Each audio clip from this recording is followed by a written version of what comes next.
Penguin Random House Audio presenta El sonido de las olas, de Margarita García Roballo, narrado por Juliana Peláez. Hasta que pase un huracán.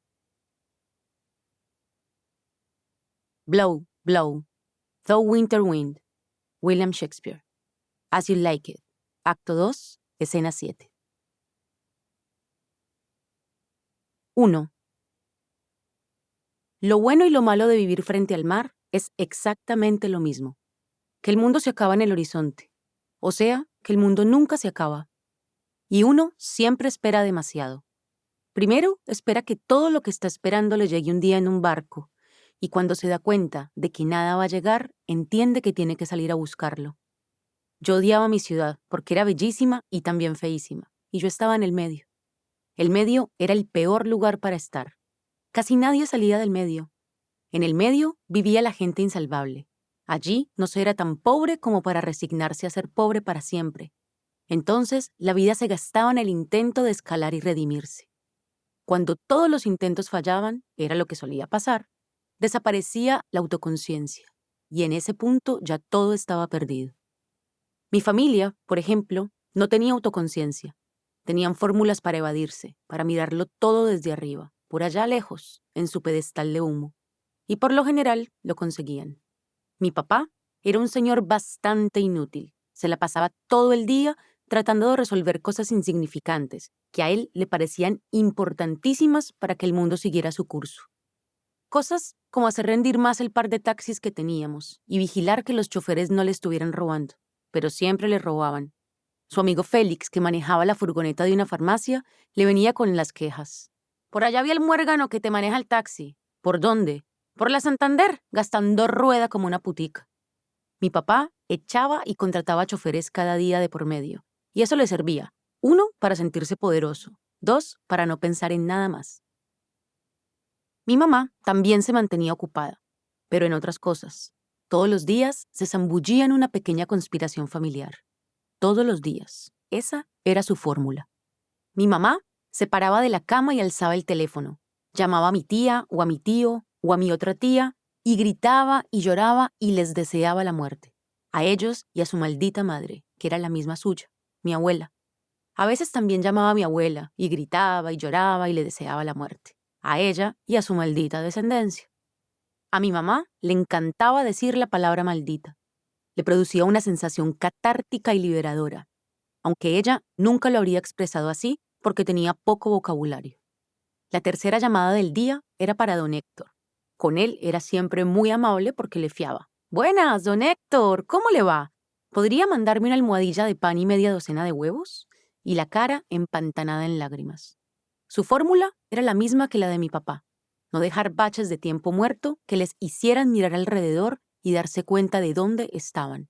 En un departamento chiquito, en un barrio de medio pelo, al que lo atravesaban un caño y varias bucetas. Yo no era como ellos. Yo me di cuenta muy rápido de dónde estaba y a los 7 años ya sabía que me iba a ir. No sabía cuándo ni a dónde. A mí me preguntaban, ¿qué quieres ser cuando grande? Y yo decía, extranjera. Mi hermano también sabía que se iba a ir y tomó las decisiones que más le convenían en ese sentido. Dejó el bachillerato y se dedicó rigurosamente a levantar pesas en el gimnasio y gringas en la playa. Porque para él, irse era que se lo llevaran. Quería vivir en Miami o en Nueva York. No se decidía.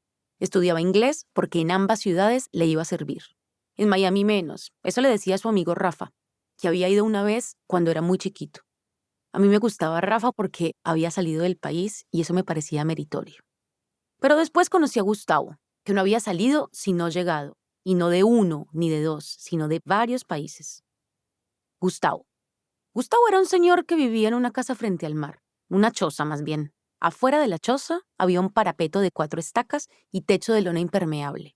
Debajo del parapeto, una mesa de trabajo con su banco largo, un asiento doble de madera, una hamaca. Mi papá iba a comprarle pescado los domingos, y a veces me llevaba. Además de pescado, Gustavo tenía una piscina con bichos enormes que él mismo criaba, cangrejos, langostas y hasta culebras de mar. Era argentino o italiano, según el día. La primera vez que mi papá me llevó a su choza, yo debía tener 12 años. Y él me dijo, ¿quieres que te enseñe a descamar? ¿A qué? A limpiar el pescado. Gustavo estaba sentado de patas abiertas sobre un pretil que bordeaba la piscina. La palangana de pescados a un lado, en el piso. 2 palanganas. Una era para poner los pescados limpios. Yo me senté igualito que él, pero adelante, dándole la espalda. Y él me agarró las manos y me enseñó. Después me acarició allá abajo con 2 dedos. Arriba, abajo, decía. Mientras yo limpiaba el pescado con una champeta afilada. Y él dibujaba una línea vertical en mi botón de fuga. Así le decía a Charo, una amiga de mi mamá, cuando quería contarle un chisme que involucraba la palabra chucha, y yo estaba rondando. Mientras Gustavo hacía eso, mi papá estiraba unos billetes sobre la mesa de trabajo, vísceras y tripas de pescado para hacer aceite arrumadas en un periódico. ¿Viste lo que hizo Gustavo? Le pregunté cuando íbamos en el taxi de vuelta a la casa. Mi papá manejaba lento, sonaba un bolero de Alcia Costa. Te enseñó a limpiar el pescado, dijo. Sí, pero también... ¿También qué? No importa. Y después seguí yendo a la casa de Gustavo, a veces sola, a veces con mi papá, a veces a la salida del colegio, a veces en reemplazo del colegio. Me gustaba el sonido de las olas. Tenía un nombre ese sonido, varios. Hay 33 maneras de nombrar el sonido de las olas, había dicho mi papá alguna vez mientras manejaba.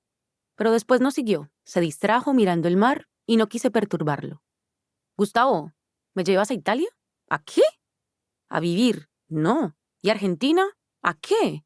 A lo mismo. No. Y los dedos. 2. Un día llegué al colegio. Esperé a que me pasaran lista y después me fui. Antes hacía eso con Maritza Caballero, una amiga que ya no estaba porque su papá, que era militar de la Marina, lo habían trasladado a Medellín. No entendía qué iba a hacer en Medellín, que era pura montaña. Los militares de la Marina vivían en Manzanillo, un barrio cerrado a la orilla de la bahía, con casas prefabricadas que olían a moho por la humedad. El agua y la madera no son buenas amigas, eso decía Maritza de su casa. Así que ese día pasaron lista y yo me fui, pero sin Maritza. Salí del colegio a las 8:45. Tenía hambre y poca plata. Di unas vueltas por el centro que estaba lleno de gente transpirada y que iba a trabajar en los juzgados o que iba a sentarse en la Plaza Bolívar a leer el periódico. Aunque después no lo leían, sino que lo doblaban en 4 y lo usaban de abanico. Me senté en la plaza y me aburrí de mirar. Cuando estaba Maritza, nos sentábamos en la muralla a mirar la avenida, el malecón y detrás el mar. Ella quería ser abogada y trabajar en los juzgados. Yo le decía que yo también, pero era mentira. Yo no quería hacer nada. Maritza decía que yo podía hacer cualquier cosa porque me iba bien en el colegio. Maritza me miraba fijo, su nariz muy cerca de la mía, la respiración de ambas entibiándonos la cara. Maritza tenía el pelo amarillo y los ojos amarillos y la piel muy pálida. No conocía a nadie tan desteñido como ella. Estuve a un cromosoma de ser albina, eso decía Maritza de sí misma.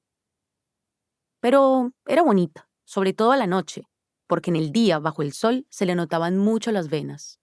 Una porcelana agrietada, así es como recuerdo su cara. Cogí un bus hacia la casa de Gustavo y lo encontré mirando lejos. Cuando lo encontraba así, era porque ese día tenía que entregar un pedido fácil. Una langosta, por ejemplo. No era sino meter la mano en la piscina y sacarla en el momento, mientras movía las patas como una enorme cucaracha mutante. Luego iba a parar a una bolsa de hielo en la que de a poco se iba quedando tiesa. «Hazme un coctelito», le dije y le extendí una bolsa de limones que había agarrado de una carreta mal parada, antes de subirme al bus. Recién ahí se volteó a mirarme. Entrecerró los ojos y después dijo, «Esta mañana un chiflete de aire frío entró por la rendija de la puerta y se me metió por los pies». «Ajá», y siguió hablando. Eso me sacó de la cama. Entonces me tomé un ron para entrar en calor y mastiqué un pan viejo que me acalambró la mandíbula de lo gomoso que estaba. «¿Y después qué hiciste?» «Después me fui a pescar, pero no pesqué nada. El mar estaba picado». «Ya». Eran las 9:30. Gustavo descascaró unos camarones y me mandó a la cocina por la cebolla, la mayonesa y el picante. La cocina de esa choza era inmunda. Toda la choza era inmunda. Y no me gustaba entrar porque estaba oscura y hedía. Le dije que ya no quería ningún coctelito. «¿Qué? Ya no quiero un carajo». Y él contestó, «Te voy a lavar esa boca con lejía». Entonces fui por lo que me faltaba. Antes de entrar, me tapé la nariz y me zambullí en ese aire espumoso y grasiento. Gustavo preparó un coctelito delicioso. Me lo tragué íntegro. Sorbí el jugo rosado que quedó en el fondo y la boca me quedó picante. Despiértame a la 1, le dije. Me fui a dormir a la hamaca. Otro día hice lo mismo, pero llegué sin limones. Así que enseguida me fui a la hamaca. Gustavo no me puso mucha atención porque estaba pelando una montaña de langostinos que iba metiendo en una nevera de icopor con hielo. A la tarde tenía que entregar... Esperamos que hayas disfrutado de este avance. Para seguir escuchando este audiolibro en Google Play Libros, utiliza el enlace en la descripción del video.